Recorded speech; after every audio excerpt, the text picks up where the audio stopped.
let's get into it. Welcome to your evening broadcast. My name is Alexa. I'm the head of online community here at Housecall, and I'm your host for the coronavirus evening update for home service businesses. I'm joined by my co-host Roland, co-founder of Housecall Pro, and Mel, our SVP of People. You can think of them as your in-house business and HR strategy experts. So each evening at 5 p.m. Pacific time, Monday through Thursday, we share the state of the world according to the home service industry, and we focus on one main topic, our guest.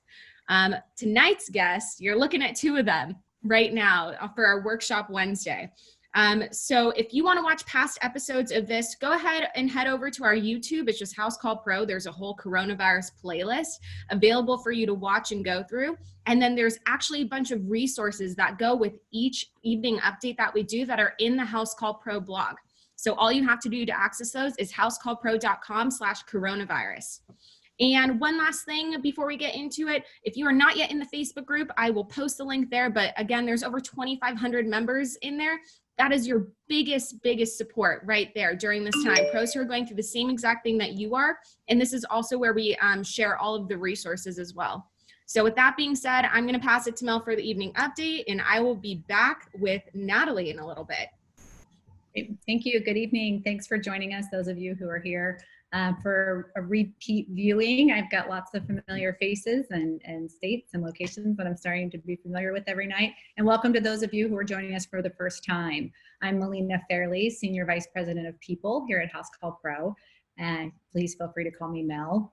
I'm not a reporter or a doctor. Rather, I'm a mom and a Marine Corps wife, a homeowner, business leader, and a human resources professional. So I've been doing HR work for over 20 years. I spent 15 years at the grocery store Trader Joe's, so thank you, Roland, for the shout out for some of their fabulous products, where I was the head of recruitment and development. So I do know a thing or two about the customer experience, and I'm looking forward to learning more about how to connect with customers online, something we didn't do a lot of over there. So we come to you live Monday through Thursday at 5 p.m. Pacific to give you a daily recap of what's going on in the news related to coronavirus, and to bring you information and guests and advice and a sense of community during these constantly changing times. So with that said, here is your update for Wednesday, April 15th, 2020. The Johns Hopkins dashboard that we refer to every night is currently reporting over 2 million global cases and over 134,000 deaths globally as of about 4:30. US cases are now at over 636,000 cases and over 27,000 deaths as of about a half hour ago.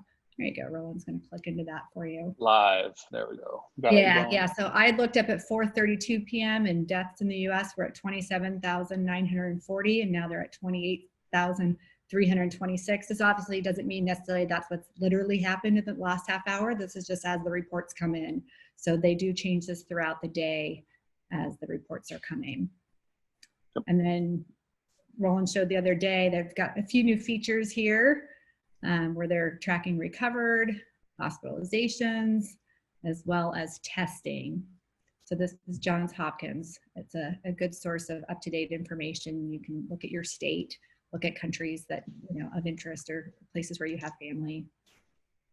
So looking at the news on a global perspective, the number of countries around the world that have implemented border and travel restrictions, including the US-Canadian border, is continuing to grow. So in Europe, some border crossings have literally been closed entirely. Others are enforcing restrictions on non-essential travel.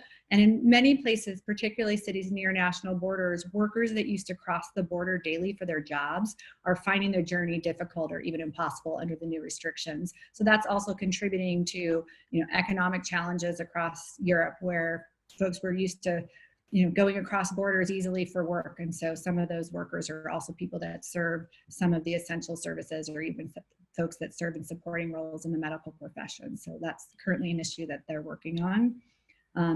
Singapore enhanced its ongoing community level physical distancing by announcing that masks will now be mandatory in public spaces, something that some cities have done, in the US, but we haven't seen much broader than that.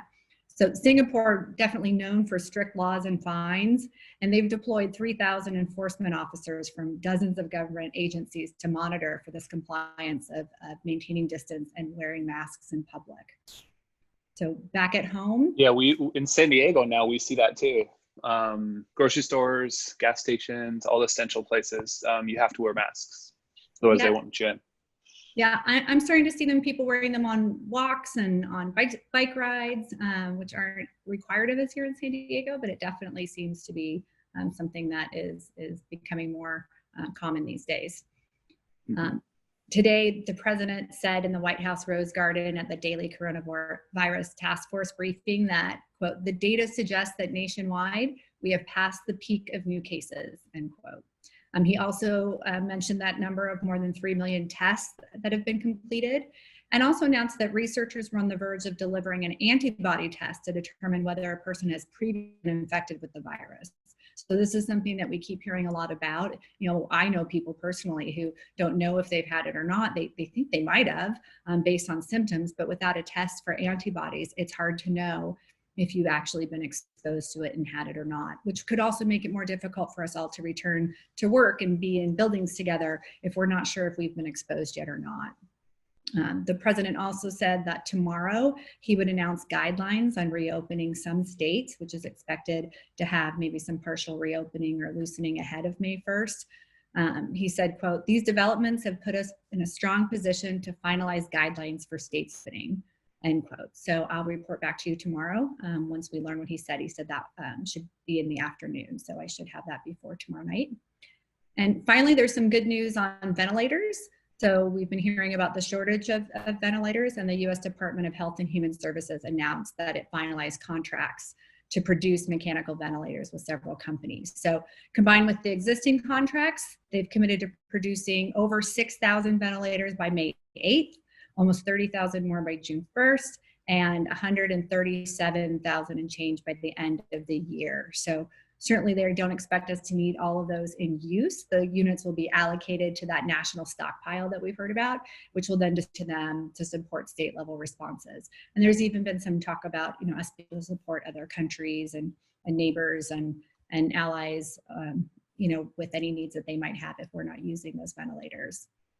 Finally, President Trump showed a video at the White House briefing today showing General Motors. It was like a stop action video. It showed them standing up a facility from nothing to full production to produce its first ventilator in just 11 days. So if you've got an opportunity, it was a pretty cool video and definitely something worth checking out.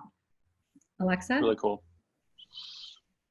Awesome. Thank you, Mel. So I see a couple comments on Facebook like, is this a news update? Yes, it is partially a news update. That's why it's called the Home Service COVID-19 Evening Update. It's really just a summary of what's going on. So if this isn't valuable to you, feel free to tune in around like this time if you don't want to hear that part. But I know so many people find it very valuable, including myself. So if you're just wondering what was going on in the beginning, you're like, I thought this was on marketing. It absolutely is. So this is the structure of our evening update. Yep. Also, I probably caused some of that because I found a really cool new button that was available to me in the Facebook group, and it let me share across like 20 groups all at once. So there's probably people that are like, what the heck is this thing that Roland just posted? So always be exploring, but we'll cover that later. Okay, let's blame it on Roland. So let's have Natalie come on now, and we will talk about, Natalie, can you start your video? Yeah, I'm here. Awesome. So we are now going to go into the bulk part of this, which is marketing. So on Wednesdays, we like to do a workshop Wednesday. Our goal from this is that you take away at least one actionable thing you can go and do and implement into your marketing strategy, into your business strategy. So let's get right into it. If you know anything about Roland, Natalie, or myself, and if you don't know us, we love all things Facebook. I mean, our jobs consist of it. We are on Facebook all day, every day. So we are ready to spill our secrets on how to do a killer Facebook Live, the difference between your personal and business Facebook pages together. I've already seen a question on that. We're actually going to be doing a live audit of a few business Facebook pages. So just have your business Facebook page up in the queue and we might be able to review yours. And then after that, we're going to lay down the exact formula Roland uses to get so many likes and comments and GIFs on his post. So That is our order of events for the day. And then Mel will be here as our consumer point of view, especially as we're doing the audit part and asking any questions that you guys have along the way. So let's go ahead and get started. First, Roland, can you talk about the difference between a personal Facebook page and a business Facebook page? Yeah, so let's, maybe it's easier if I show you guys a little bit behind the scenes. I do it for myself personally, but then also we do it for the business. But as you can see, this is my personal Facebook page, and then these are the pages that I manage. So I have one for myself as an individual, but I also have a page with my name too that I can interact with. Similarly to, you can also do this with your page for your business. So you can control multiple things all from your Facebook feed. You can kind of scroll in and out of different pages, all from within your one Facebook page. Cool. And then, can you talk a little bit about the way you should use both your business Facebook page and your personal one? We have a lot of pros actually watching right now who are masters at this. If you were at the Lady Pro Mastermind in Dallas, I think it was Erin Jones, and also Cassie and Jen, they use their personal Facebook pages to promote their business Facebook pages because they themselves are their brand and people buy into you as a small business, as a person. So that's why you should use both of them. Yep. Typically you want to have like two different personality types. One is like super personal and it's yourself. You're really authentic and you can kind of say more what you think and feel and use less professional voice. And then you've got your business page, which should represent, your core values, your mission, all the things you represent as a business. So typically when you have both of them, you can interact, you can kind of talk to yourself, and we'll talk a little bit why you might want to do this because it sounds a little crazy, but it drives engagement. And then also a lot of groups that are online on Facebook, so your local, maybe your local mom groups, your local school groups, they will only let in personal pages and they won't let in professional pages. So you'll need a brand to represent yourself there. Some pages will allow you to have both. I highly recommend if they do, get both in there as well, because you can set up keyword alerts and all kinds of fun things, so you can be notified when things happen. Awesome. So now what we're going to do is kind of give you a behind the scenes look at a business Facebook page. And Natalie is actually going to walk us through that. Roland, can you please share your screen and go to Housecall's business page? All right, let's do this here. Boom. Awesome. So for most of you who have Facebook business pages, you probably are pretty familiar from what it looks like on your end. But there's a lot of power you have here when you are a business Facebook page opposed to a profile. And I would say just kind of where Roland's talking, you can see right there we have shop. So that's a place where you could link different things, gift cards or whatnot. You could pin photos before and after, would be really relevant for the trades. You have all of your videos, photos, and posts. And here it's really important to know that you can pin your post. So Roland, if you want to show them that blue little check mark or that blue little pin. Yep, so that allows you to pin the most important post to the top. So right now during coronavirus, it would be really smart to do a post about how your techs and your company are handling it and all of the safety precautions you've employed. So that would be a great place to pin that. Available right there is the boost option. So Roland, see that boost. For this one, it's unavailable. Most of the time you'll have the boost option. And if you click that, you could go through a process to boost your post. And boosting your post basically means that you can pay some money to get a lot more people to see it. And without too much money, you could get a really large reach. But it's going to take some messing around just to figure out your audience. But that is definitely something that would be a whole other webinar on itself. Yeah, typically when you're boosting things, you should be doing it for reach and brand and not necessarily for call to action. When you actually want to drive people to like a lead page or a lead form capture or a landing page, you want to make sure you're actually using the ads that are native to Facebook to go do that. That's a whole nother topic that we can get into later. But remember, when you're just boosting things, you can do it for a small amount for every single post to just up your numbers because people really love social proof.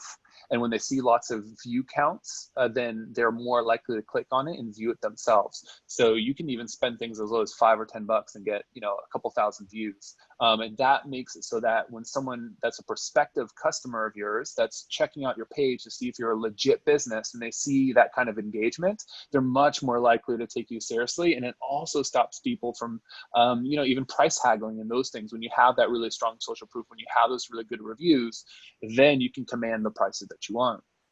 And a quick little hack on that end, if you're looking to get a lot of views or likes really cheaply, you could set your target audience for a country that's like in the Middle East or somewhere in the middle of nowhere. And by doing that, you'll be able to get an audience that no one else is paying for views. So they're not necessarily going to be your customers, but it could be a way for you to get, you know, a few thousand views on a video that you posted or a few hundred likes on an important post. Yep, and just remember too, if you do a Facebook like post, you want to make sure, so these are people liking your page, not just like a piece of content like Natalie mentioned, but if they're liking your page, you can also drive a lot of business likes that way. But remember that a lot of the advertising is based upon where people are liking your business from. So if you're not careful in the way that you're running ads, you'll have to make sure to exclude those regions, and you don't run ads without geolocation turned on. So if you do that, just be careful. But you can get a lot of cheap likes that way.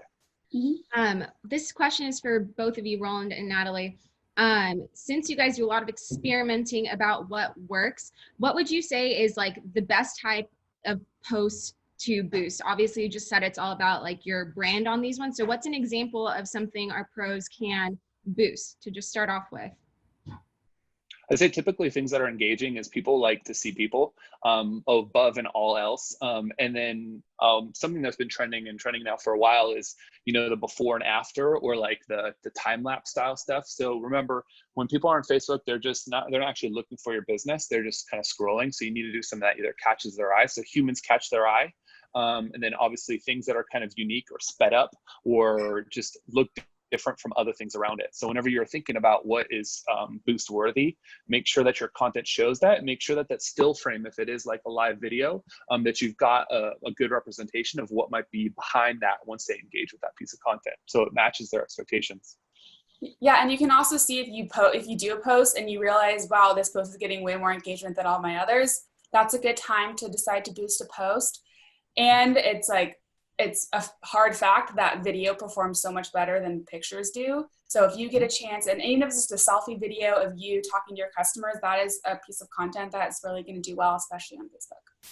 Yeah, if you're going to decide like one thing to boost, Facebook will tell you when something is getting more engagement than normally is. When Facebook is telling you that, that's the time when to, you know, put the pedal to the metal and even throw $20 behind it, whatever. Just start experimenting with that, because Facebook already knows that it's a highly engaging post. So you're going to get a lot more bang for your advertising buck than you're trying to push some bland piece of content. And Facebook's like, oh, why are you making me post this to all these people? Which is different than, oh, this is something that's super engaging. I definitely want to spend some money, and Facebook doesn't mind getting this into places, and they know.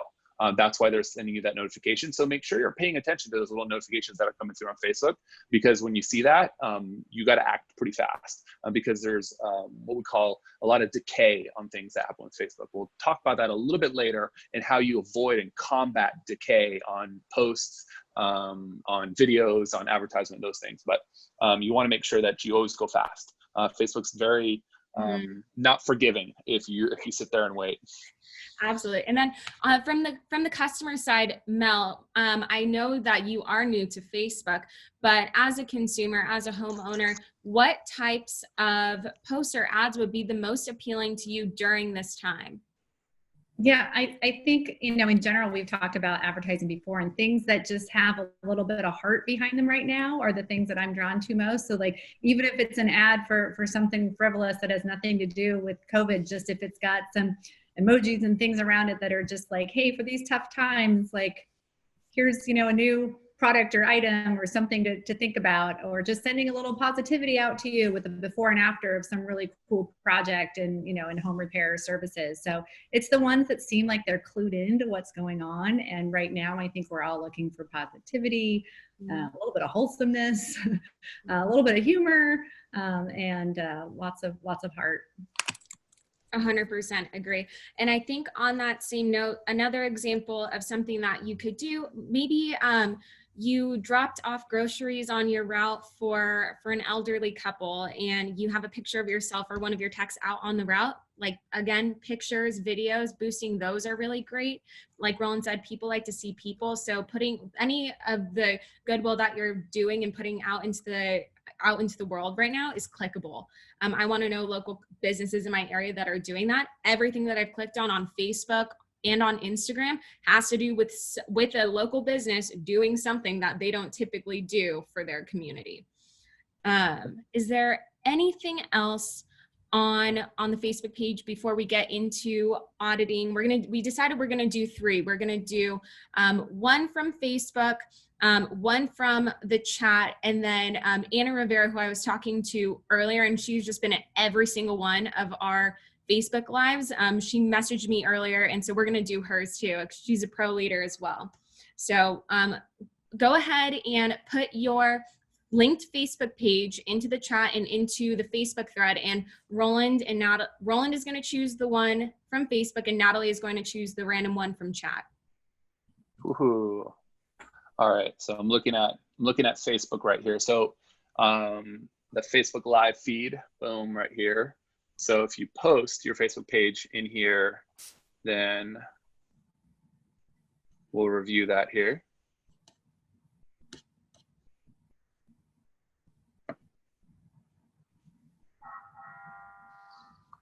There's usually a little bit of a delay, so it sounds awkward and a little silent here. So I'm just watching and waiting for you guys here. In the meantime, if you want to, we can start with Anna's page if you'd like. Yeah, go ahead and pull up Anna's on your end. All right, let's do that here. So what we're going to do now, guys, is we're just going to do an audit. And the good thing about doing these real examples is it's probably very similar to what your Facebook page looks like. And all the functionalities are the same. So what we're going to do right now is give you our perspective from the marketing perspective, what you're utilizing well, what you may not be utilizing, and some ideas for your page that you are all open to steal. And then Mel, of course, like on the customer end, what is sticking out to you as the homeowner. We have the marketer perspective, and Mel, you have the actual customer perspective. All right, so maybe let's talk about initial impressions here. Can I just say that she answered my question that I have when I'm going to every Facebook page these days when I'm looking up. I was just looking up 2 local businesses here that I had no idea if they were open. And that's all I wanted to know. And it took me a lot of scrolling to get that figured out. So I love just changed it to like answer my most important question. And then it's got the nice little like, yeah, and being safe, like rest assured. But just that is literally my number 1 question these days with all my local businesses when I'm visiting their Facebook page. Are you guys open? And then I want to know, like, when are they open? In the case of a service business, not so much as in the case of a restaurant who's doing takeout or something, but you'd be surprised how hard it is to get to a Facebook page and find if the business is currently open during COVID. Yep, so step one, follow what Mel said. Get this "Yes, we're open" banner up on your page right now. They've done a good job. They threw the logo here. Make sure you use your high-res logo, guys, because on my screen it looks a little fuzzy. So if you want to spruce it up, make it look even more professional, have everything be high res. So make sure you're uploading the right resolution here in this banner. And then the post afterwards, we'll send this to everybody that attends this, what size you want that picture to be. But make sure this is just one thing. If you do anything from here, just go do this. This is like number 1 thing, very easy to do. Swap it in, it's great. And also a note on this, I'm pretty sure that this is one of the postcards that we have in Housecall.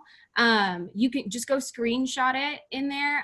Natalie also made, the week before, made a bunch of really great Canva templates for you to be using on social media, and you can totally go take those, add your logo. So all you have to do is search Canva templates in the housecallpro.com/coronavirus. If you click on resources, and it's like all you would have to do, you can have that exact same banner, just stick your logo on it, high res. Yep, high res. What's good too is obviously she's doing both the send a message and book now buttons. So I'm gonna open this a new window here, but when you click this book now button, it'll actually take them to the online booking, Housecall Pro. It looks great. It's got some packages, some promotions right here, air conditioning. Virtual appointments. I love that. Virtual appointments right here, big. I don't know what's wrong with my AC. I love that. Great. And then some of these things too, this is really neat. Some of the deals here on the mini splits, some before and after on free estimates, furnace. I really like just using text in the pictures too. It's really clear what to book here. It's directly from the page, so it makes it really easy to book. Obviously, I can send a message. Looks like she's set up to her chat bot. You can do this very easily in your Facebook page here. So if I wanted to come in here, tell me more about your business, etc., you can set up all these saved and auto replies, and it's really nice. When you're doing this in your auto replies, have this number be a track number. So use something like CallRail. If you're using Housecall Pro, we integrate with CallRail, but then you can start tracking the efficiency of your chatbot. It's really easy to do and has no impact on any SEO. So this would be a good place to test that out across anything that's chatbot related. Natalie, what are you picking up as we're scrolling through here? I think it's good. I like how they have the about page all filled out. I like on that section on the right. A lot of times people forget about that. So having a picture there showing the faces behind the operation is really personable. And then I like how they have a really good description there. That's a piece that is forgotten a lot. And it's not like an essay page long description. Like obviously your background and your company's history is super important, but what are customer, like think about how long you're taking to read things. So having it short and digestible like that is high impact. Yep. One little quick tip on this one too, is if this thing starts to age, see how it says Tuesday, August 6, 2019, literally just add a period and delete a period and then resave it, and it'll reset this to be a more recent date. Super easy hack. And I love the mention of their values and a little bit about them as people. I don't know much about HVAC, but I know people. And so to see like, hey, look, we're parents, we've got 5 kids, we volunteer. I'm like, those are my people. That makes me more likely. And I probably would know none of that when I first went to your Facebook page because someone referred me, if my neighbor said, oh, I use the HVAC guys.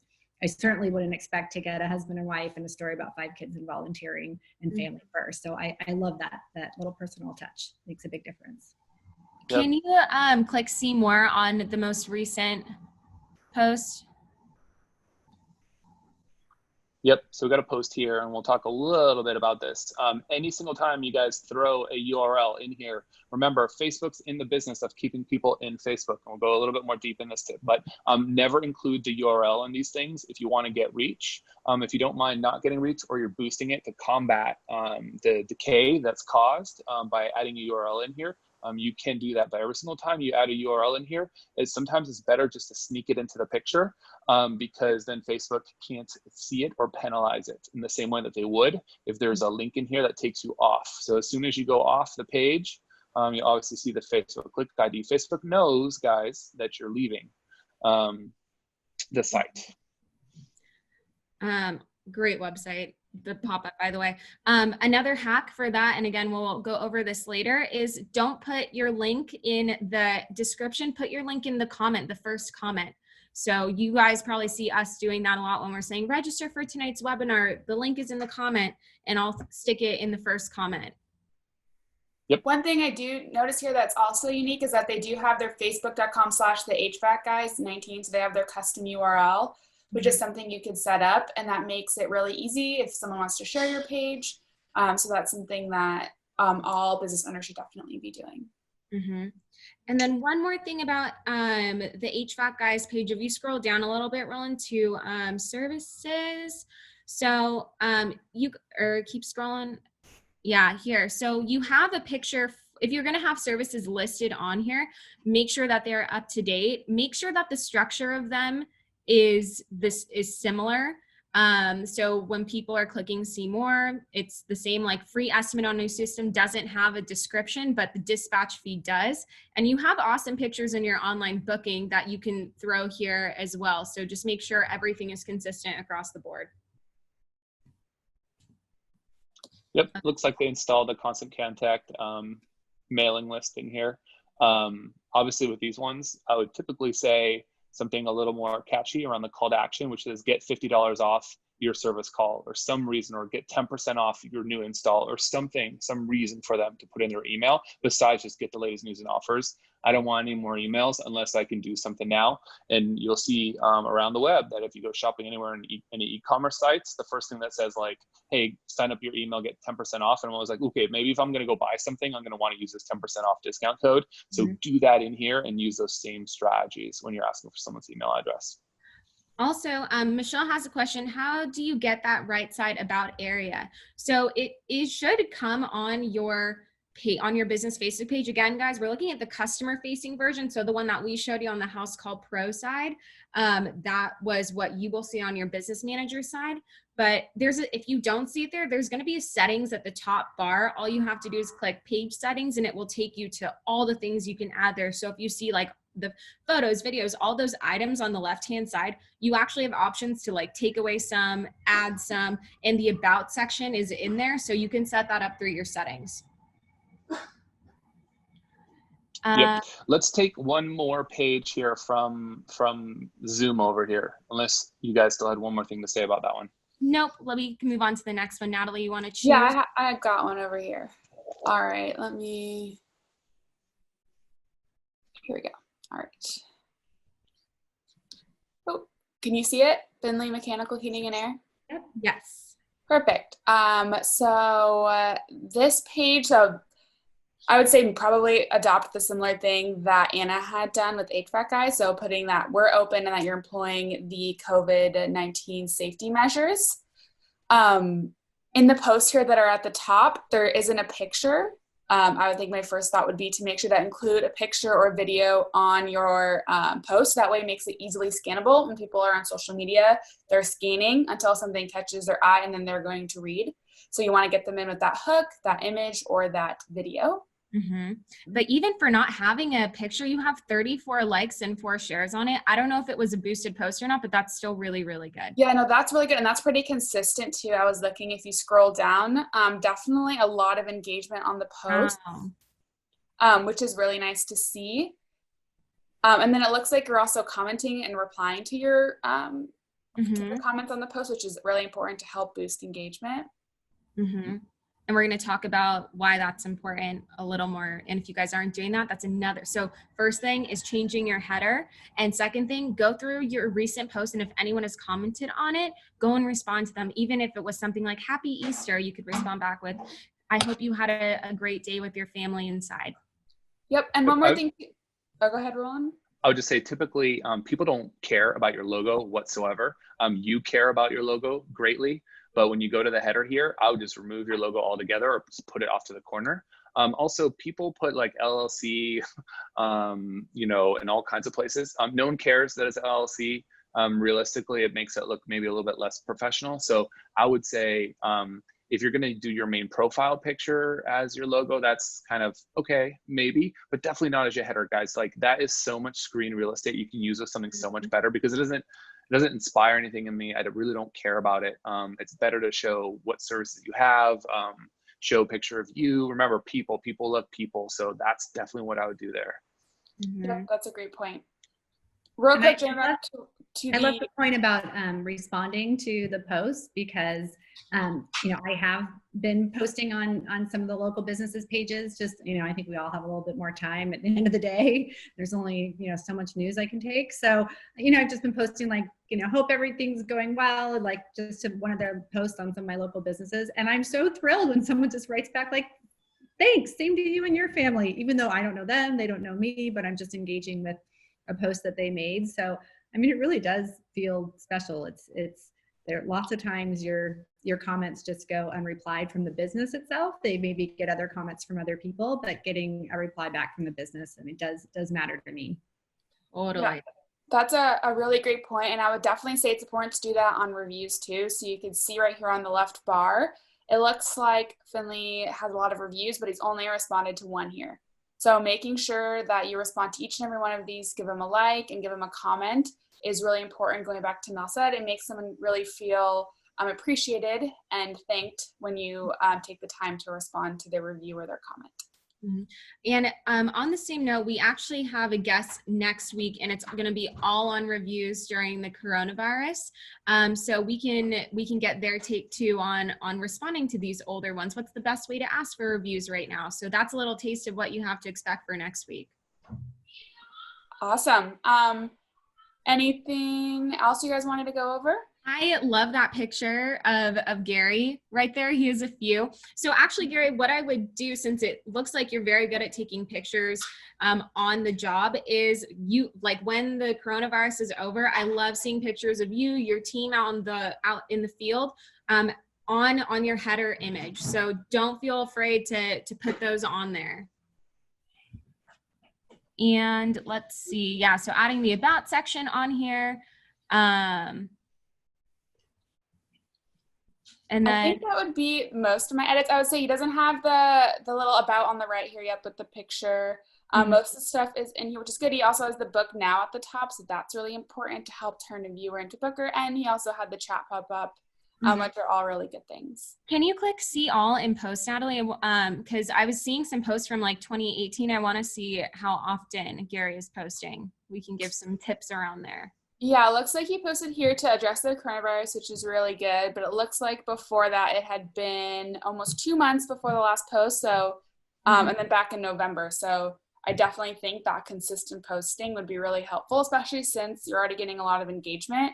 You definitely reach a larger audience. Things like organic engagement too. And if you are worried about the time that it's going to take, you guys, you can schedule like an hour in your week to schedule out future posts for like the next 2 weeks, the next month. You probably have all these past videos and pictures like that. You can just set time aside for yourself to do this, or one of your office staff, or maybe even your techs that you have now cut their hours and you're looking for more work for them to do. This is a great example.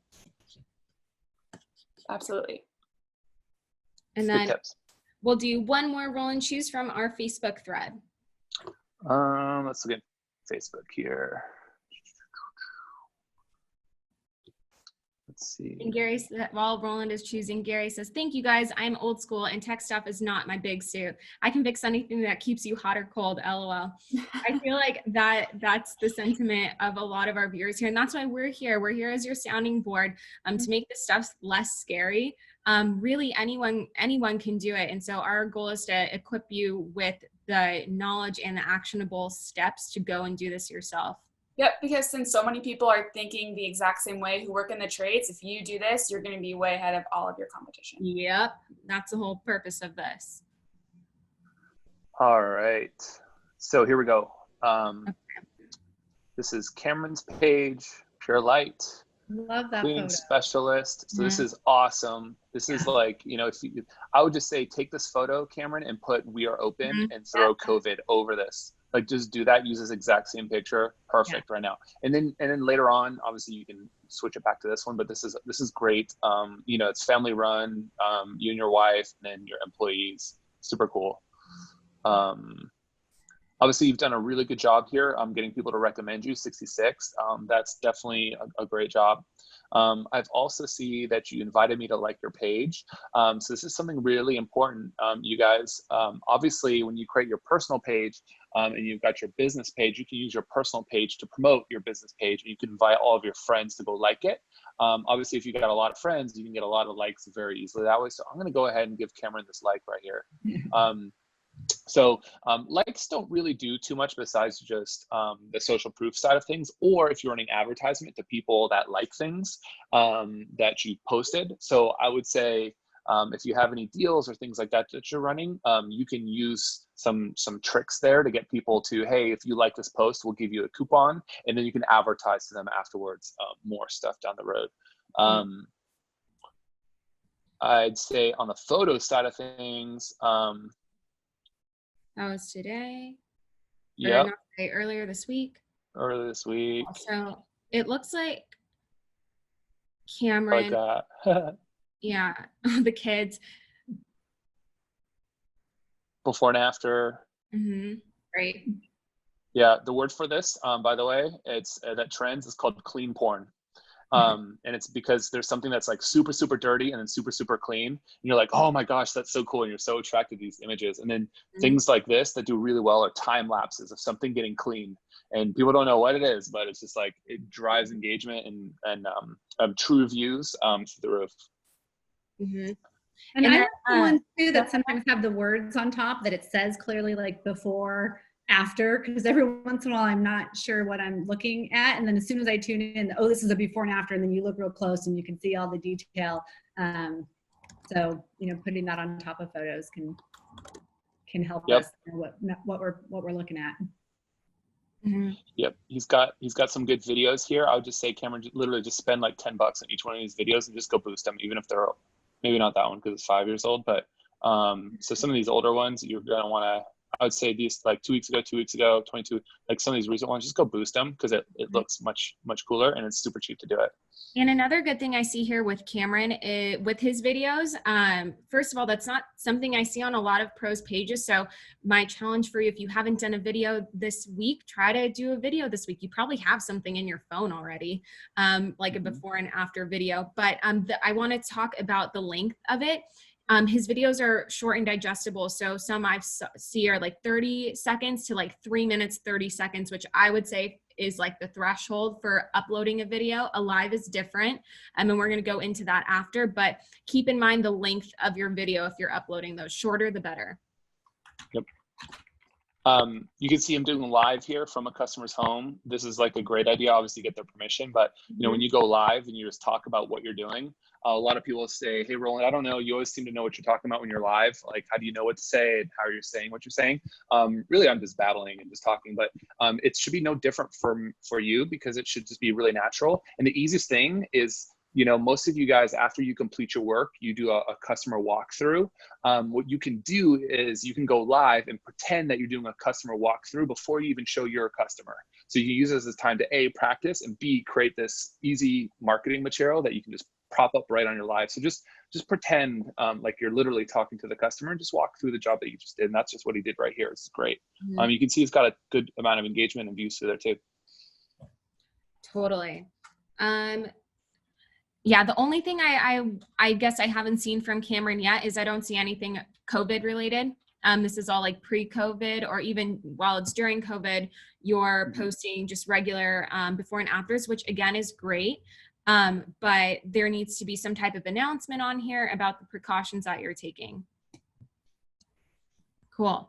So that was kind of like your live Facebook audit. Hopefully a lot of your Facebook pages look like that. And even if they don't, that was helpful to understand what parts should be used, what's the most important, and just tips around each.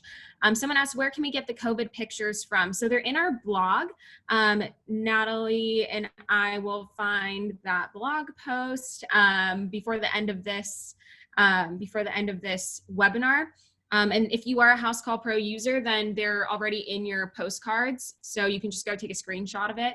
And if you just go to the housecallpro.com/resource or housecallpro.com/coronavirus, there's a resources button. And then I think that it's pretty easy to just scroll through too, and you can easily find it. There we go. We'll definitely post it, but yeah. Much easier. And also while you're there too, you'll see all the other resources. Yep. So on to, I know this is a little bit of a long one, but I hope you guys are getting value out of it. The next two things we're going to be talking about, they're going to be how to do an amazing Facebook Live. We're going to talk about what you should be doing before, during, and after. And then we're going to give you Roland's secret sauce and all of our secret sauce kind of for creating really good, engaging Facebook posts. So Mel will be here answering any questions that she can in the Q&A, and she'll be back to ask us your questions live. Okay. So let me get situated really quick. Okay. So like I said, we're going to talk about how to do killer Facebook Live. We're going to be posting the help article from today. It's not a help article, it's a blog post. At the top of it, it includes how to do a trial run of a Facebook Live, where the going live button is, like all the mechanics of it, but we didn't want to waste time doing that. We really just wanted to tell you how to do a good one. So we'll post the link to there before we end this webinar. And so first we're going to talk about what to do before going live. Natalie, start us off. Yep. Well, before we even do that, I do want to say why it's all important to go live, because we're going to go in this long thing about how to do all of it. But I do want to say that going live versus posting a regular video, Roland Why would you recommend maybe one of our pros to go live instead of just posting the video? He's eating. It's just more engaging. Yeah, I'd say it's just more engaging, and because it's live, you can interact, and you can rack up a ton more comments, a ton more likes than you could on any normal video posting. Yep, that's a really good point. So we do all of these videos live for YouTube instead of just posting them on YouTube and then sending you the link. Yeah. But yeah, I would say that the first thing you want to do is tell your customers when you're going live. So maybe earlier that day, you want to make a little post saying that I'm going to go live tonight at 3 p.m. or 5 p.m. to give you five cleaning tips for your carpet or something like that. So you let them know that you're going live. You end it with an engaging question and say, like, post a GIF if you're going to attend. You'll see Roland, Alexa, and I do that a lot before we go live. That will help the post be boosted. And then if you're going to talk about something educational, let people ask questions beforehand. So if you are going to be doing an educational post, if you end it with, like, let me know what you want me to cover, this will give the customer the opportunity to feel more involved in the live and be more likely to attend when you do go live. So step one, tell them when you're going to go live. Okay, and then step two, don't go live without a good reason. So it's really easy to go live and be like, here's what's on my mind right now. But unless it's something really, really good, I wouldn't suggest doing that because it doesn't give you the opportunity to, like, set it up correctly, make sure you're in good lighting, which we'll talk about. But wait for a reason to go live, like showing off a big job or a great educational idea, and make sure it's entertaining. So a good rule of thumb is not to go live unless you'd watch it yourself. That's actually the rule of thumb we do with all types of posts, whether that's on Instagram, Facebook, LinkedIn. You'll hear us talk about that a lot during these workshop Wednesdays. So an example of a good reason to go live right now, let's say you're a cleaning company and you want to go live about the top 5 cleaning supplies that all of your customers should have at home during the coronavirus. That would be an amazing reason to go live. That would also be a good one to boost. Anytime you provide value, and that's obviously valuable to people. Same reason why we do these things. We're hopefully providing value to you guys, which causes engagement. And Roland, what's number 3? Number 3, all right, so you gotta make sure that you have good descriptions that are catchy, and at some point include a call to action. So obviously you're gonna give some value and then you're gonna ask them to do something. Now, sometimes you can, in the title or the description of the post, you can put the call to action there, but you can also put the call to action in the live video, in the live video itself. So for example, everyone, well, we've got a lot of people here watching on Zoom. We've got about 30 or so people watching here on Facebook Live. But if you're watching on Facebook Live, go ahead and use the like button or the heart button right now. So what I want you guys to do, as soon as you hear me say this, just use, click the like button or the heart button right now and do it probably like 10 or 20 times. And I'm gonna wait until people do this. And what you'll see here, that's my call to action. I'm doing it in the middle of my live. But what's happening is it's going to start to drive Facebook engagement metrics, because Facebook is looking at, hey, how do I get more people cool things to watch and to do on Facebook? Oh, we got some angry faces. See, angry faces also, by the way, guys, are good, because if you get angry faces, that means that something's polar, and Facebook loves things that are very polarizing. So I see a lot of likes and a lot of hearts. And so what's going to happen is Facebook now is going to know to send this out to other people to say, hey, you know, Housecall Pro is live. Go watch their thing. So you can see here now a lot of people now just joined. Tim, Tom, Tim Guyman just joined. Fast Freddy. Yeah. So what's great is it works. So that is a call to action that you can do also when you're live during a live. Wow, that was very meta of me. That's so meta. Oh my gosh. Yeah.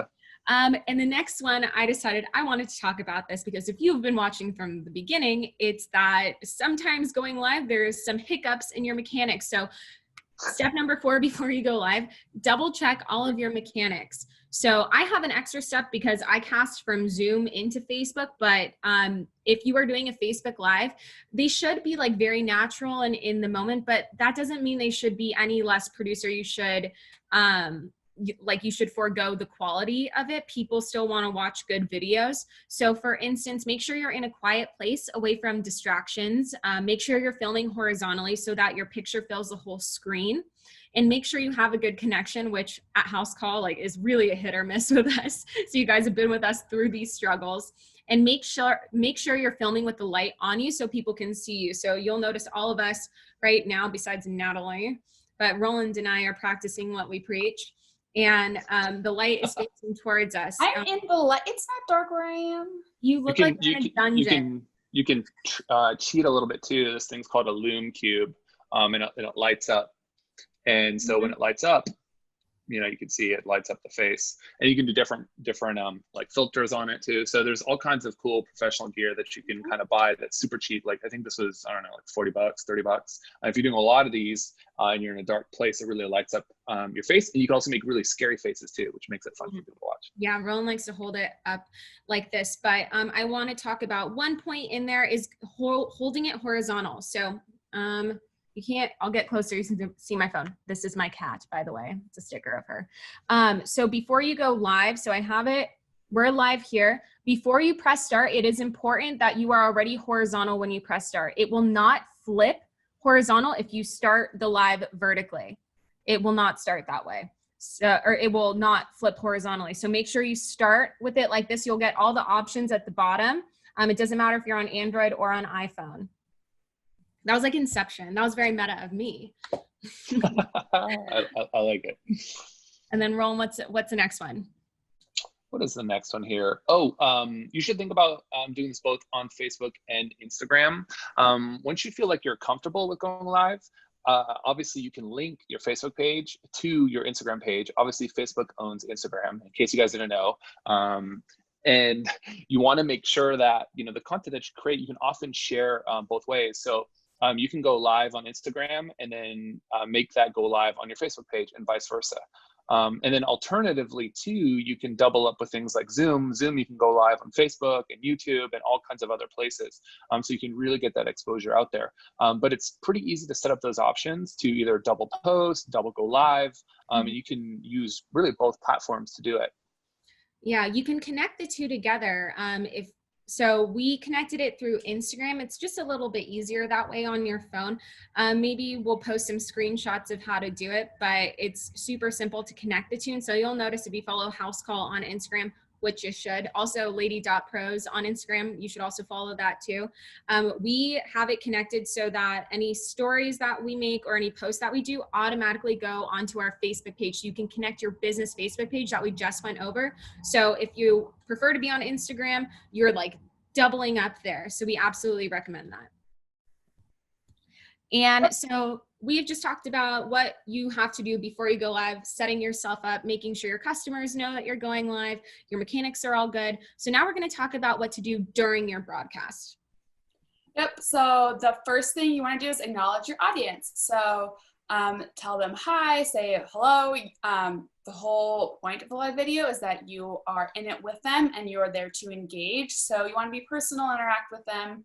So once you start the live, you don't want to just dive into your topic right away. You want to give your viewers a few minutes to let them come on, say hello. It'll take a few minutes. Facebook's going to notify them, letting them know that you're live. So you want to give them a chance to join before you start.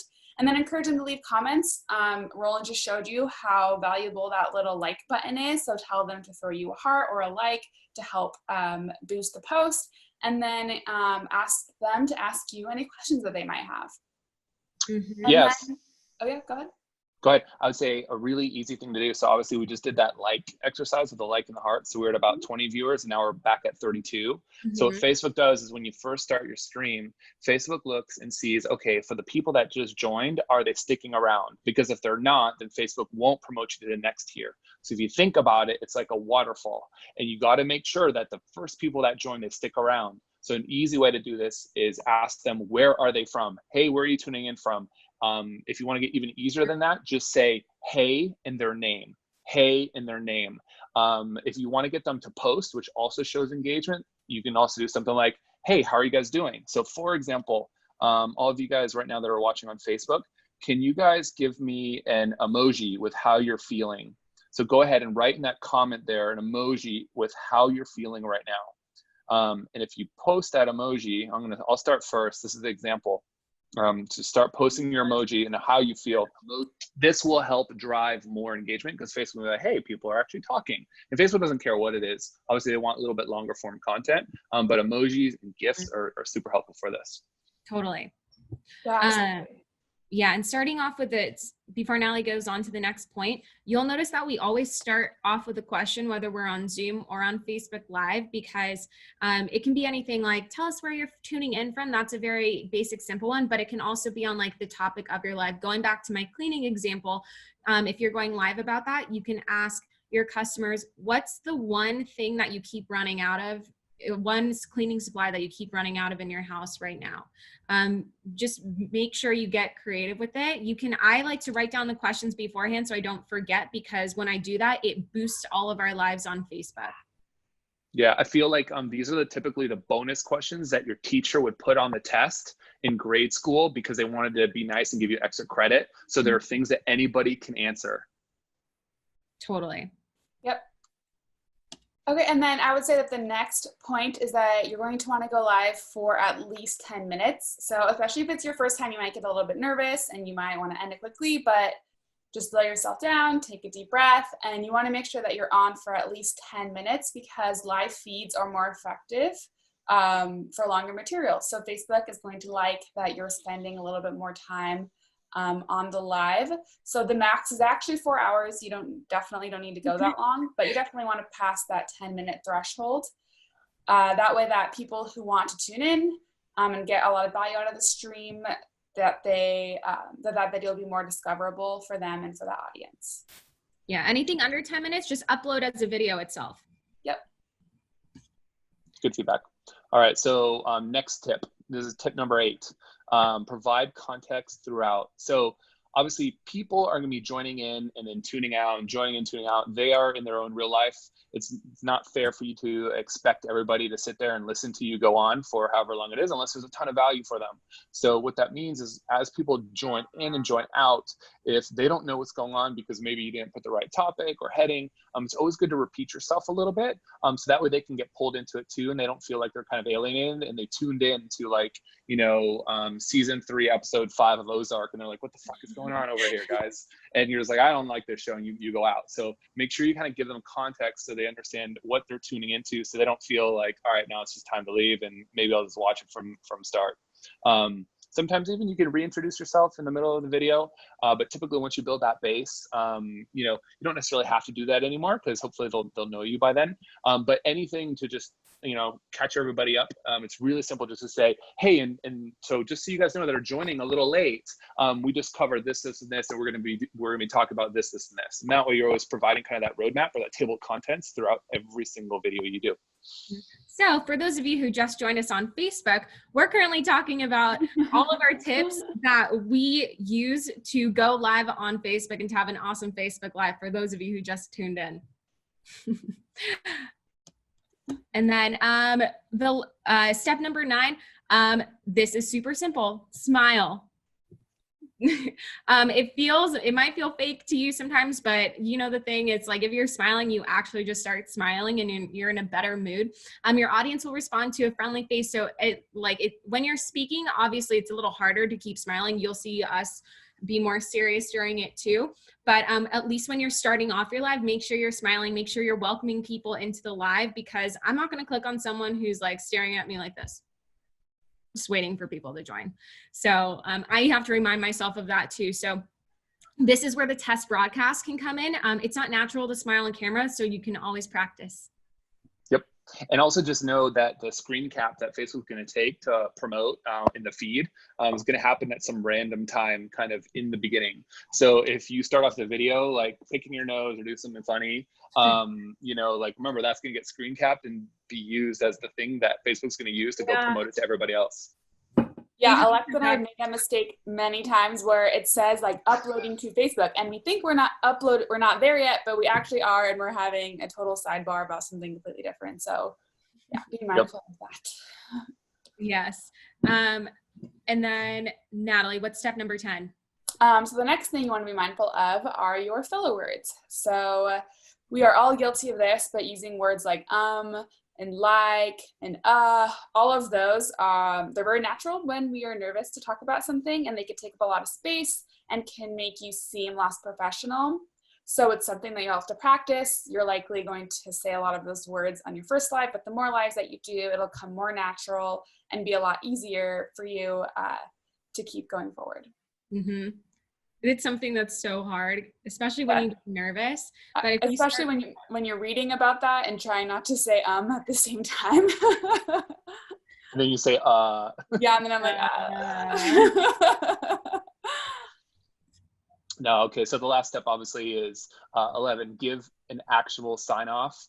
So at the end of whatever you say, you're live, leave someone with one thing that they need to do next. Make it super, super clear what that one thing is. This way you can drive everyone to that one action. If you say too many things, people are like, I don't know where to go next. And they go scroll, scroll, scroll, and then life takes over and they go somewhere else. So if you just make one thing that they need to do afterwards, that's usually the best way to drive people to either book, to buy, to share, to do something, so that you get the intended result of what you went live in the first place for. Totally.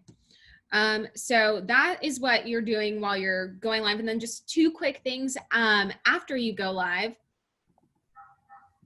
Yep. So respond to your comments. You guys see me, you're probably like, see, I said, see, now I'm like totally thinking about it. And now we're just gonna think about it the entire time, and then we're gonna say it more. Yeah. So as we are on Zoom going live, I've got Facebook pulled up. So does Natalie. So does Lex, and we're interacting in real time. Sometimes it's nice to have two phones, and you can use both. You can interact with yourself, interact with people that are watching. You can do likes, you can do hearts.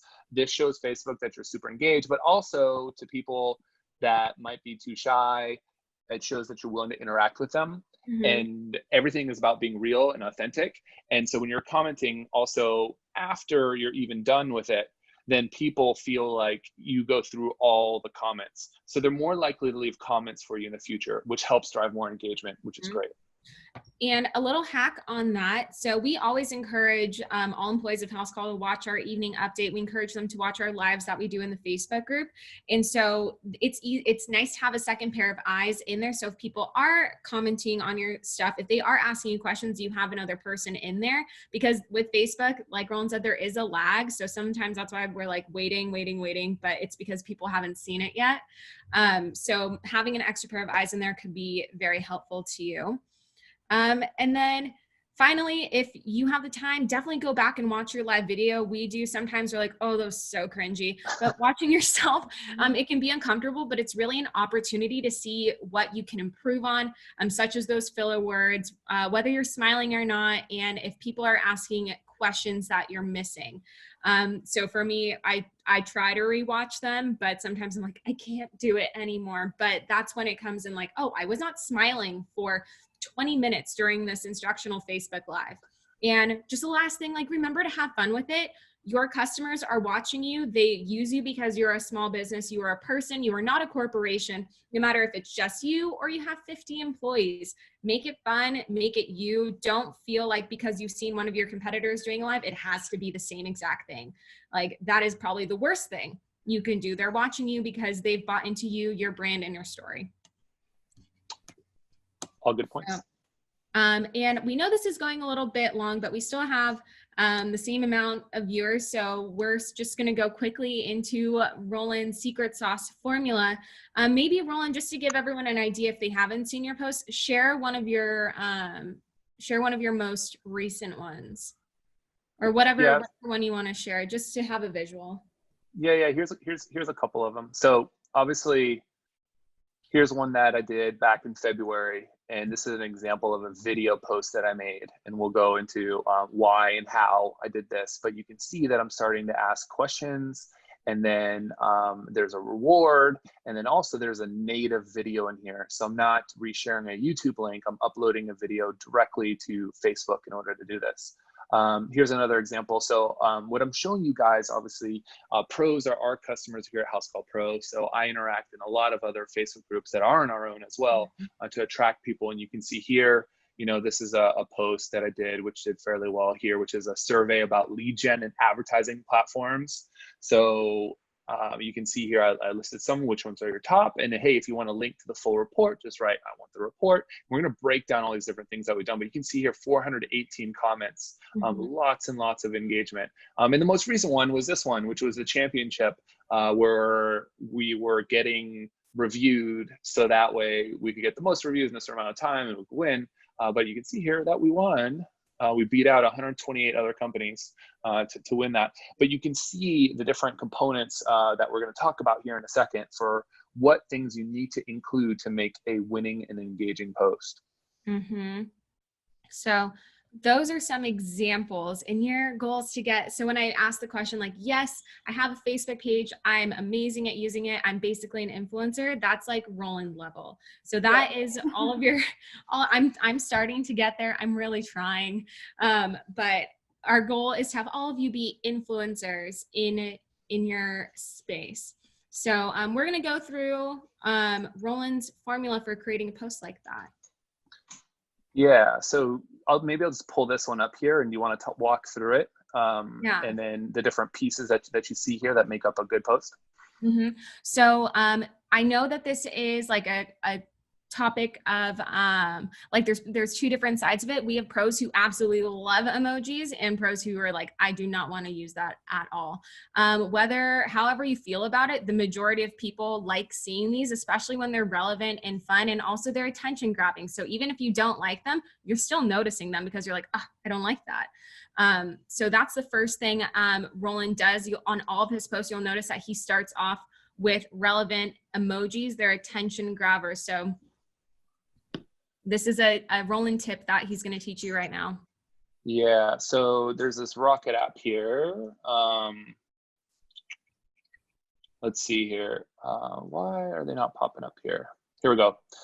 So if you go to this URL here, there's a lot of ways, by the way, guys. There's a lot of ways to add emojis to post. This is the one that I like the most because it's emoji shorthand. So if you want this link here, this is matthewpalmer.net/rocket, and it lets you literally type in things like rocket, or hold on, I'm going to show you guys a quick example here. If we go into, let's go make a new Facebook post real quick. So if I wanted to add an emoji, I would say rocket. Whoop. Of course, it doesn't work now. Oh, it's because I'm sharing. Son of a gun. So what it does is, as you're typing, you do colon, and then you can type like smiley face or rocket face. And it should start to populate. Oh, come on, Rocket. Why are you not doing this right now? But Rocket is what you want to use. There's lots of ways to add emojis to it. And obviously that's what worked right here. And these are the relevant ones. And then Natalie, what's the next thing in Roland's formula? So the next thing is that he's going to want to use different fonts when he's posting. And then after, he's also going to want to use his emojis, and then also start with an attention grabber. Yep. So first thing you can see, we made a review shop, see below. A lot of times Facebook will truncate beyond a certain amount of character limits. There will be a read more. So you want to entice people to read more. You don't want to give away all the goods in the first sentence. So you want to promote curiosity and engagement. So figure out a way to do it. One thing that seems to work really well too is that, you know, obviously as posts degrade over time, you want to edit them and keep them fresh. So Facebook knows that the original author, so OP, original poster, is interacting with their thread. So you'll see here, edit.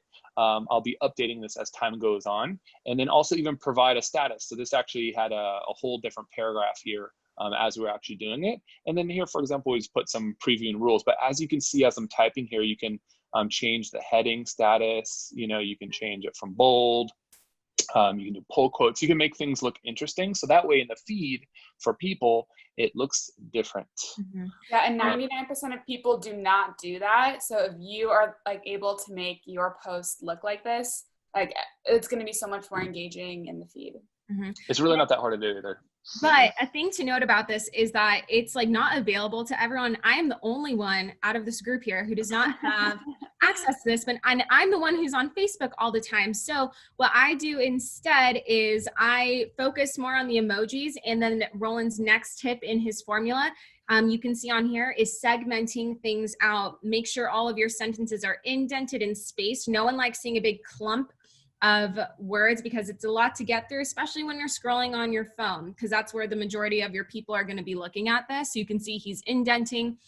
So for me, I use a lot of emojis. I indent, and even if it's a longer post, a more serious post, like I'm trying to think, like a bigger announcement, you can still break those up into bite-sized pieces so your customers can see what's important on there. Yep. So here you'll see this little emoji here with a little halo around. You get this by putting in feeling and activity. And then also I tagged Natalie and Alexa here. So I'm adding people to here. So obviously all the things that you see below here on any Facebook post, the more that you do and the more interesting that you make it, and don't do the same on every single one, but the more variety here, you're really engaging and being thoughtful with your post, makes Facebook think, oh, wow, this must be really good content, because it's so much easier just to upload one picture and call it quits than it is to actually construct a good post. And so Facebook will start your initial ranking in your Facebook algorithm much higher than someone that just does a little bit of work. Pictures are great. Never link pictures from other sites. Upload them directly to Facebook. When you upload them directly to Facebook, Facebook technically owns them. That's how their terms of service works. And Facebook wants to keep people inside the Facebook platform. So doing that and even updating it as posts go along is going to get you a lot of Facebook algorithm posts. And you guys will notice, like, we very rarely, I actually do not, like, I can't think of any posts that we do not have like an associated picture with it, a video, or we've done one of those GIFs. That's my favorite thing to do when making an announcement. Maybe Roland, if you click on, let's just do like a new one, like a new post. Click on write something, and then click GIF. So whatever your post is about, whatever the main topic is about, Facebook is like constantly uploading new GIFs on here, and like GIFs are the new currency. You know, like before it was a picture's worth 1,000 words in a video. In this day and age, it's GIFs. So if you are not on the GIF train, hop on it, because these are so fun and like all of your customers will be using them. So that if you don't have a picture or a video, try using a GIF. Maybe it's a carpet cleaning GIF. Maybe it is like a cleaning GIF, something like that. So I just wanted to show you where that was.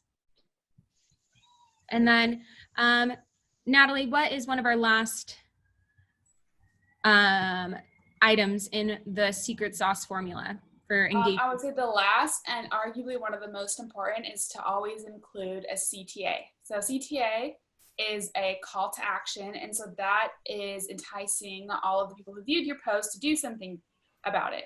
So Roland will oftentimes ask for you to comment a GIF, or to comment with the certain words, or to comment with a picture or a screenshot. There's a ton of different call to actions you can do, and it's really important that you choose at least one, and you want to include it at the end of your post. And what that's going to do is really help to boost your engagement.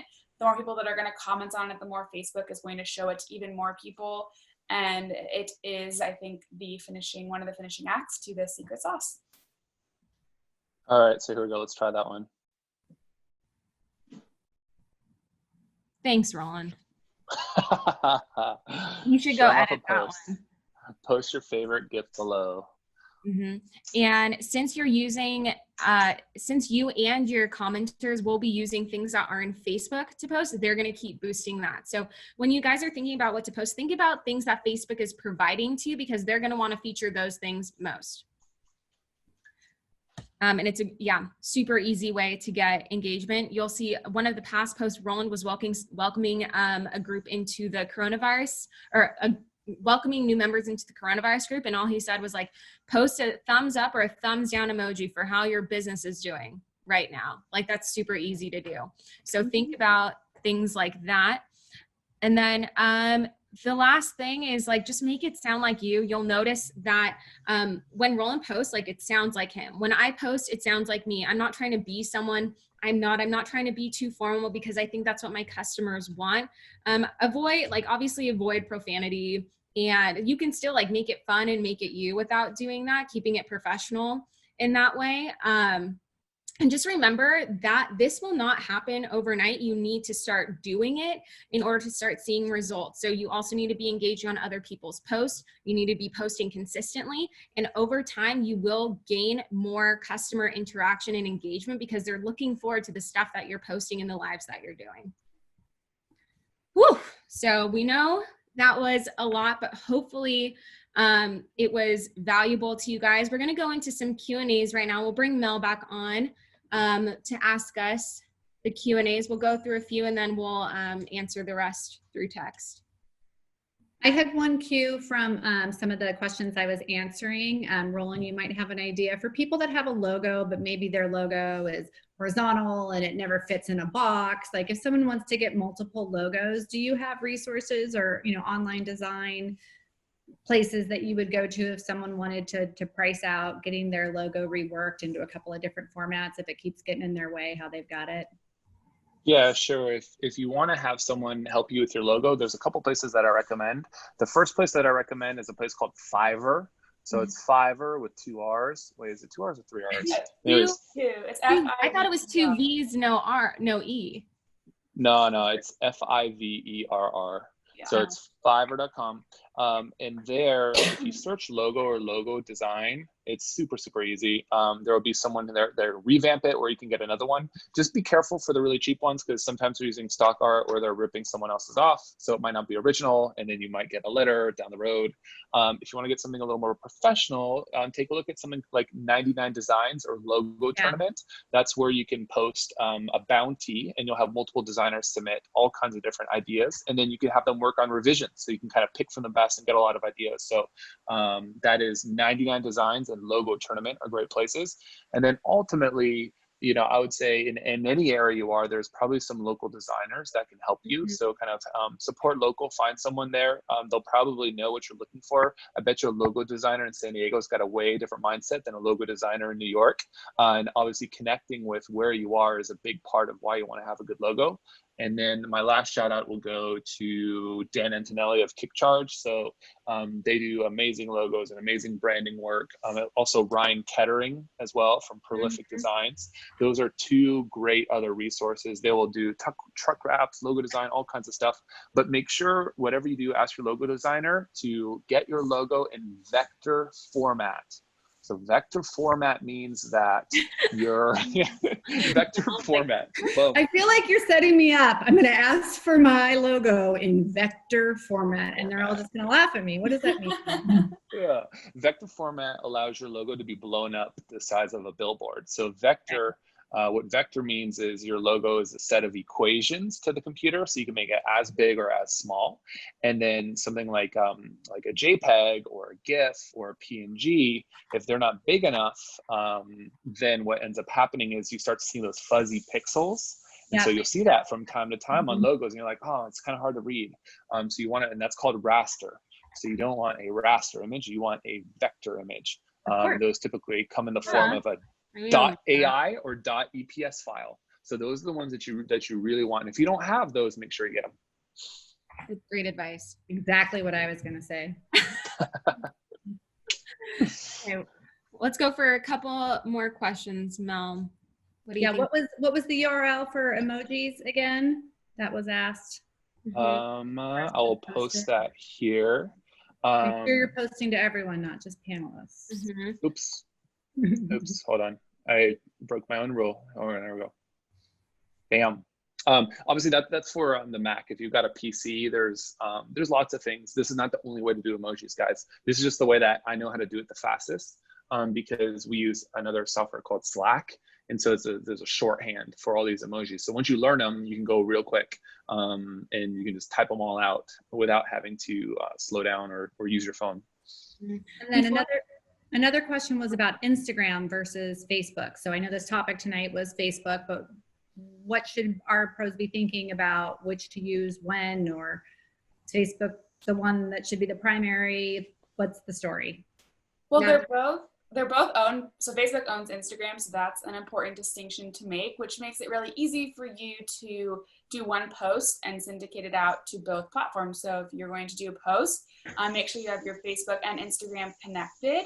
And then once they're connected, when you do a post on Facebook, it's going to give you the option to also post on Instagram. So that's a really easy way to spend less time creating content and reuse the content that you already have. Mm-hmm. And then before I forget, from the beginning, and then we got asked again in the chat, how do we get these cool backgrounds? So this is if you're using Zoom. I maybe have a feeling because a lot of people are using Zoom for like family gatherings and also to meet with your employees. We personally like to use Zoom backgrounds to mess with each other. It's super fun. But you do have to have an updated version of Zoom, and your computer has to be able to handle it. Like right now, Roland is on a MacBook Pro, I'm on a MacBook Pro, and our computers can handle it. But and same with Nat, I think. But Yeah. if you're on an Air, if you're on an Air. I'm just not using backdrops. I've decided to be the grown-up every night with just my home. Yeah, we do have, half of our employees don't have the upgraded computers that can get the backdrops. So there's definitely some FOMO there, but yeah, it's pretty easy if you have the functionality. Yeah, and we just take embarrassing pictures of each other and throw them up as our backgrounds all the time. Or videos, those are my favorite. Pretty much videos. Yeah.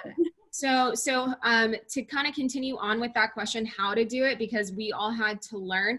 If you do have Zoom, when you do have your video going, you don't have that right now as an attendee, but you can click the up arrow next to your start video and it says choose virtual background, and it'll take you to a place where you can add images, and if you have a computer that can handle it, videos. So let's see, one of the videos I have, we did a team outing. We did virtual reality. So there's Natalie, myself, Roland, we're doing VR. And so you can do videos on here. It's super cool. Highly recommend it if you want to spice up your Zoom meetings or any interviews that you're doing. I saw that's what Angie was saying.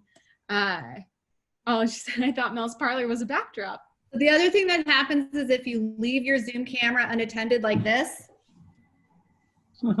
somebody will take a screenshot and then we'll use it as their backdrop, and they're going to look like they're in your parlor, which is really going to confuse you on Zoom calls. Believe me, it's happening. That is awesome. So I wanted to address that because I know Andrea asked it in the beginning and I did not want to forget. Let's see. Do we have any questions on Facebook, Roland? Let's see here. Jose asked how big the post should be. Yeah, like, do you want one where you don't have to expand it, or like, where's the? So I'll take this one. Like we talked about before, and making sure that it's like segmented and broken out, but I actually learned this from Natalie. You should definitely have a see more, but make sure whatever is before see more is like super juicy and like attention grabbing, because if it is longer than I think it's like 100 something characters, then people won't click on it. So either or is fine. We always recommend switching it up, but whatever you have in the beginning of your post will dictate if someone is going to click see more. Okay, so when you're creating your post, do you know where it's going to split to the see more? Because sometimes there's like that unfortunate editing where it like stops in the middle of something that looks like a. Yeah. So here's one way. You don't know, but you have the ability to edit after you post. So if you post it and you notice, oh my gosh, my hook was below it, then you could just go back and edit your post. Okay. Yeah. So if you saw what I just did there. This was the post that I just made, and you can see this read more button right here. So you can revisit this post, and then when you're editing it, you'll know roughly where it's going to pop, in this case right here, and anything below here will be the see more. So just already 11 comments, by the way. Post and edit. Oh yeah, look at all these people. So, okay, so sorry, quick bonus tip for everybody. Okay, so this is bonus tip.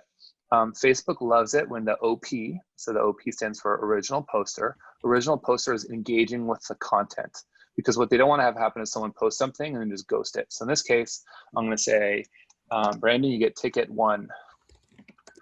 Okay, Shani, she's an employee. Okay, so Shani, we're going to go ticket 0. she's not eligible to win. Ticket 2. And so as I'm doing this here, there we go, Mr. Queen. That is hilarious. Ticket 4. And sometimes too, you'll see, this is just kind of funny. You know, if you reply back with something that's related, so in this case, you can see how easily I'm doing this. You know, I'm replying back with this screen here. But what's happening is, as I'm engaging with this, Facebook's like, hey, wait, the original post is still here. Let's promote it to more people in their feeds. And it's only going to get more and more and more. So another one. Roland, you're sending out the hats. I'm not doing that. There are at my house. I know. That's why Roland went back to the office. He's like, should I get anything? I was like, yes, all the hats that you promised people. So that's another really good hack. Right, and I'm going to say goodbye to you all because I am a half hour overdue for the Oregon, Washington Housecall Pro meetup. So I'm going to head over there and catch the last half hour of their meetup, and I will see you guys all tomorrow. Awesome. Thank you, Mel. Thanks, everyone. And there's a couple of other questions. Natalie, take this one. Is liking a comment, it's from Nettie, is liking a comment count as engaging, or should you actually reply to every comment on a post? Liking a comment does count as engaging, and you should also reply to every comment on a post. The comments are really going to do you a lot of goodwill to your customers, and as Roland just mentioned before, Facebook really likes that. So you should do both. You should like it, and you should comment with a reply. Yep. And sometimes too, the longer the reply and the more unique it is, then Facebook likes it even more. So if you're just copy and pasting the same thing over and over again, you get less points. If everything is well written out, longer, a real sentence, Facebook's going to count it for more. Lino also asked, can you just walk us through how to set up a page? I don't think mine's right at all. So we're not going to do that. But what I am going to do is post a link in the chat right now if you're wondering how to set up your business Facebook page correctly, because I know it does get confusing, like you're posting from your account and the page. So I just posted in there how to make a business Facebook page for your small business. Also, Facebook has a, I'm going to post it again too. They have like a whole section on business Facebook pages. They have lots of resources on there. So I just posted those. Let's see, anything else? Mary on Facebook says, I'm newly taking over the marketing. What do you recommend picking up where someone left off, but what to change it up completely? The business page has a lot of followers, so I don't want to recreate a new page. It was more used as a personal page than a business page, ? What would you advise Mary Helen to do?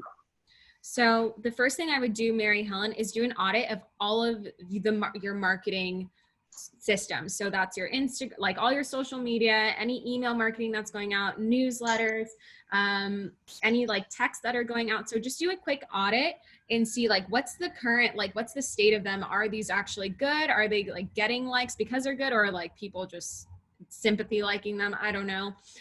So I would first do an audit of all of your systems. And then I would not make a new Facebook page. If you're already getting likes on there, don't go ahead and make a new one. But what I would do is start implementing fresh new things. So like for different things that we do. So we have Lady Pros, we have the COVID evening update, and all of those things have their own like unique kind of branding to it. And you have the opportunity now as you're doing marketing to put your own spin on things. Yeah, and you don't need to like go through and delete a whole bunch of other stuff unless it's just inappropriate. You know, as long as it's there, people understand pages go through stuff and transition. So it's not going to hurt your Facebook algorithm. It's not going to hurt your customers. Just start implementing the new stuff. People also like to see progression over time. Sometimes it's endearing to see how a page started and how kind of content was before, and then as it grows up and it's more professional, maybe nicer graphics or different tones or different types of content. So I wouldn't say that it's necessarily bad. And do we have any other ones, or should we wrap it up? I think we're good. I think we're good here. Okay, so 2 quick things, Roland. You don't even have to pull up the slide deck. If you've been watching us this week and last week, you know that we have free virtual meetups. You can think of them as a kind of like as a continuum of what we're doing here on the evening updates. There's a theme every month, and there's 7 this week. Mel is actually on the one in Oregon right now, so they're by state and by region. But if you just want to go for the content, not necessarily to network with people in your area, feel free to register for them. One that all of you, if you are a woman watching right now, sorry boys, we are doing a Lady Pro meetup tomorrow. It conflicts with this one, so you're gonna have to like double dip a little bit. That starts at 4:30 Pacific, 6:30 Central. And the topic is home life balance there. Tomorrow's guest, we are so excited to have on. She is an absolute firecracker and just so smart. And some of the things she says, you're like, why have I not been doing that? It is so simple. I'm going to go immediately put this into my business. She was our keynote speaker at the Lady Pro Mastermind in Dallas last November. She's the telephone doctor, Nancy Friedman. So she's going to be talking all about selling during a crisis. We've seen a lot of posts recently saying, I feel bad asking my customers to like add things on. I feel weird asking them to book me. So if you are feeling weird or pushy on that subject of asking your customers, like she's going to talk all about selling with compassion. And also she is an expert on customer service. So I made a post in the coronavirus group. It's, I think, pinned to the top, or it's at least an announcement. You can just click and see announcements. If you have any questions, we want to send them to her in advance because she'll be able to prepare for them. So anything on selling and customer service, post in there, or you can ask him live tomorrow night. But that's what you have to look forward to.